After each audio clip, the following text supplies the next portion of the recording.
नमस्कार, मैं आशीष सुमन श्रीवास्तव स्वागत करता हूं आपका इस वीडियो में। आज के हमारे इस वीडियो के माध्यम से आप बिहार बोर्ड कक्षा 12वीं के इतिहास विषय के अध्याय 10 उपनिवेशवाद एवं ग्रामीण समाज सरकारी रिपोर्टों के साक्ष्य से संबंधित सभी महत्वपूर्ण वस्तुनिष्ठ प्रश्न और उनके उत्तर पर गौर करेंगे। तो चलिए वीडियो को आगे बढ़ाते हैं और इतिहास के अध्याय 10 से संबंधित सभी महत्वपूर्ण वस्तुनिष्ठ प्रश्न पर गौर करते हैं। तो चलिए पहला प्रश्न है कि फ्रांसिस बुकानन कौन था। तो हम आपको बता दें कि फ्रांसिस बुकानन सर्वेक्षक था। तो इस प्रकार से हम कह सकते हैं कि प्रश्न संख्या 1 का जो सही उत्तर है वो ऑप्शन द सर्वेक्षक है। अब आगे बढ़ते हैं यानी दूसरे प्रश्न की ओर, जिसमें कह रहा है कि फ्रांसिस बुकानन के विवरण की तुलना इतिहास के किस स्कूल से की गई है। हम आपको बता दें कि फ्रांसिस बुकानन के विवरण की तुलना इतिहास के एनाल्स नाम के स्कूल से की गई है।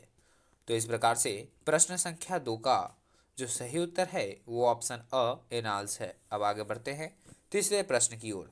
तीसरा प्रश्न में कह रहा है कि फ्रांसिस बुकानन के विवरणों से किस जनजाति के बारे में पता चलता है। तो हम आपको बता दें कि फ्रांसिस बुकानन के विवरणों से संथाल जनजाति के बारे में पता चलता है। तो इस प्रकार से हम कह सकते हैं कि प्रश्न संख्या 3 का जो सही उत्तर है वो ऑप्शन ब संथाल होगा। अब आगे बढ़ते हैं चौथे प्रश्न की ओर, जिसमें कह रहा है कि संथाल विद्रोह का नेता निम्न में से कौन था। तो हम आपको बता दें कि संथाल विद्रोह का नेता निम्न में से सिद्धू कान्हू था। तो इस प्रकार से हम कह सकते हैं कि प्रश्न संख्या 4 का जो सही उत्तर होगा वो ऑप्शन अ सिद्धू कान्हू होगा। अब आगे बढ़ते हैं यानी पांचवें प्रश्न की ओर।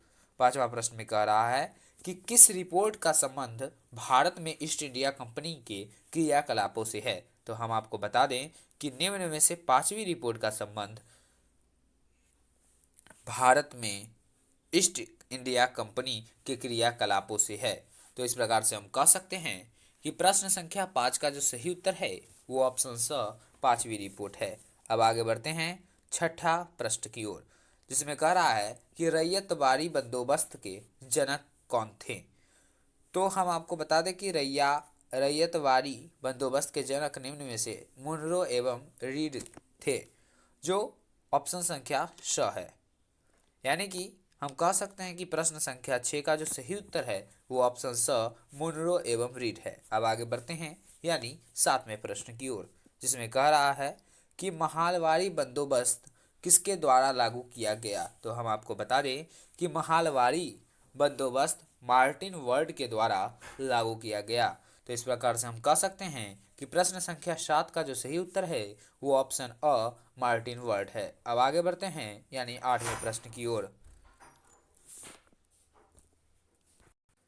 जिसमें कह रहा है कि किस युद्ध में विजय के पश्चात ईस्ट इंडिया कंपनी ने बंगाल, बिहार एवं उड़ीसा के दीवानी अधिकार प्राप्त कर लिए।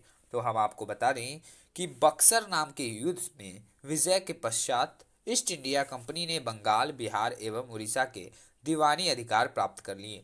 तो इस प्रकार से हम कह सकते हैं कि प्रश्न संख्या 8 का जो सही उत्तर है वो ऑप्शन ब बक्सर होगा। अब आगे बढ़ते हैं यानी नौवें प्रश्न की ओर। नवा प्रश्न में कह रहा है कि दामिन ई कोह क्या था।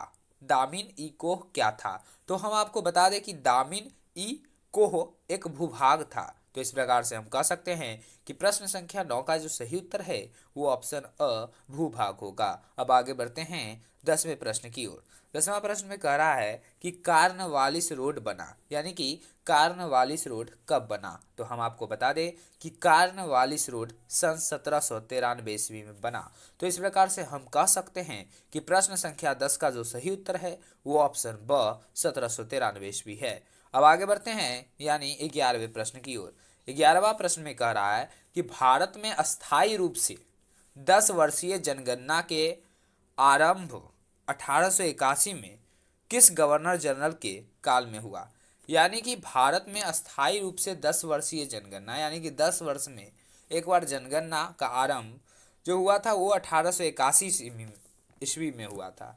तो इसकी जो शुरुआत हुई थी वो किस गवर्नर जनरल के काल में हुई थी।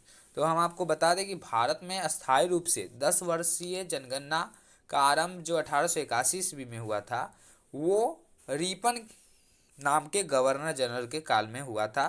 तो इस प्रकार से हम कह सकते हैं कि प्रश्न संख्या 11 का जो सही उत्तर है वो ऑप्शन स रीपन होगा। अब आगे बढ़ते हैं 12वें प्रश्न की ओर। 12वां प्रश्न में कह रहा है कि दक्कन दंगा आयोग कब गठित हुआ। दक्कन दंगा आयोग कब गठित हुआ। तो हम आपको बता दें कि दक्कन दंगा आयोग सन 1875 ईस्वी में गठित हुआ। तो इस प्रकार से हम कह सकते हैं कि प्रश्न संख्या 12 का जो सही उत्तर है वो ऑप्शन 1875 ईस्वी है। अब आगे बढ़ते हैं 13वें प्रश्न की ओर। 13वां प्रश्न में कह रहा है कि किस सरकारी रिपोर्ट से भारतीय कृषक जनजातियों की स्थिति का पता चलता है।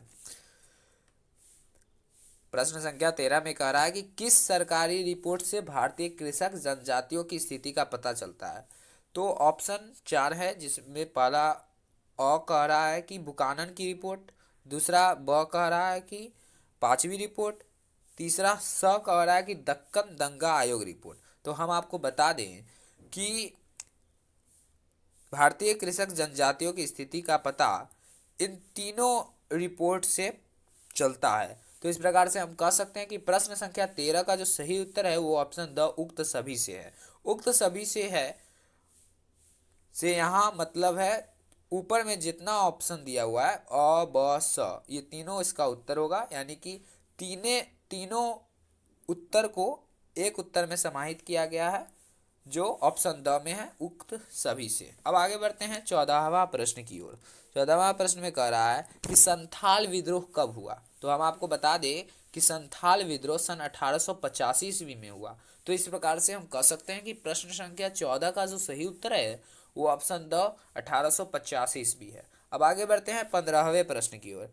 15वां प्रश्न में कह रहा है कि उलगुलान विद्रोह का नेता कौन था। तो हम आपको बता दें कि उलगुलान विद्रोह का नेता बिरसा मुंडा था। तो इस प्रकार से हम कह सकते हैं कि प्रश्न संख्या 15 का जो सही उत्तर है वो ऑप्शन द बिरसा मुंडा होगा। अब आगे बढ़ते हैं प्रश्न संख्या 16 में। प्रश्न संख्या 16 में कह रहा है कि रैयतवाड़ी व्यवस्था में भूमि का स्वामी कौन था। तो हम आपको बता दें कि रैयतवाड़ी व्यवस्था में भूमि का स्वामी किसान होता था। तो इस प्रकार से हम कह सकते हैं कि प्रश्न संख्या 16 का जो सही उत्तर है वो ऑप्शन स होगा। अब आगे बढ़ते हैं 17वां प्रश्न। 17वां प्रश्न में कह रहा है कि अस्थाई बंदोबस्त जुड़ा हुआ था, यानी कि अस्थाई बंदोबस्त निम्न में से किससे जुड़ा हुआ था। वारेन हेस्टिंग से, वेलेजली से, रिपन से, नहीं।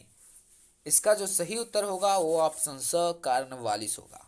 अस्थाई बंदोबस्त कार्नवालिस से जुड़ा हुआ था। तो इस प्रकार से प्रश्न संख्या 17 का जो सही उत्तर है वो ऑप्शन स कार्नवालिस होगा।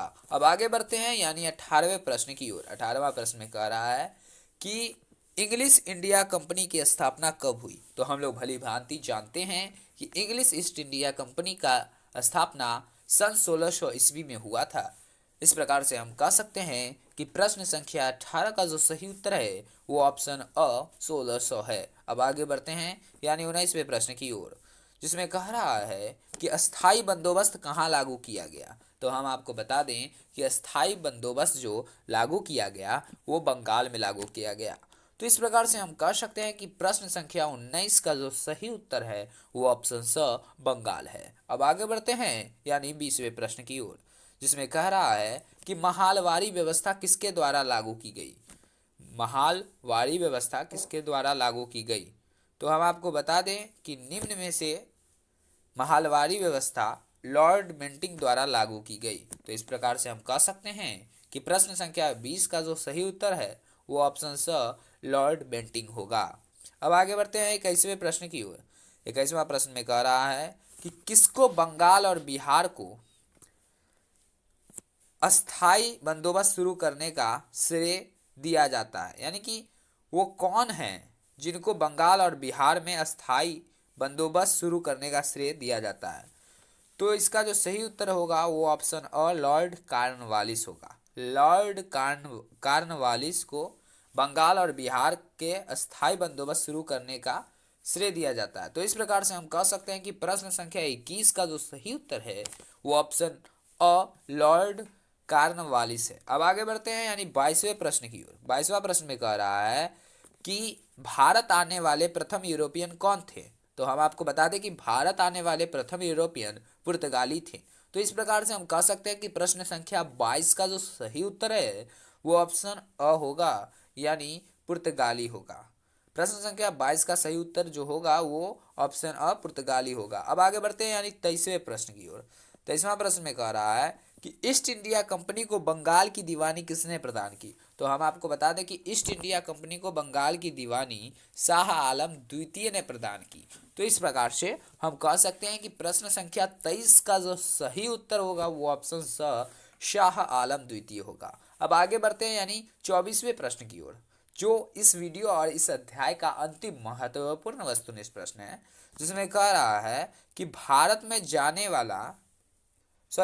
में आने वाला प्रथम पुर्तगाली कौन था।